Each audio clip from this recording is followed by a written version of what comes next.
ஒரு bro comment பண்ணியிருந்தாங்க, பச்சை முட்டையை வாயில உடைச்சு 1 நிமிஷம் வைக்க சொல்லியிருக்காங்க. எப்படி பண்றோம்னு பாருங்க.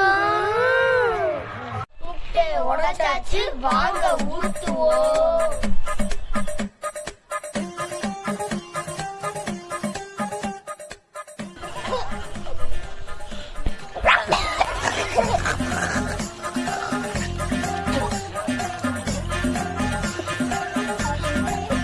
மூட வாய மூடுறா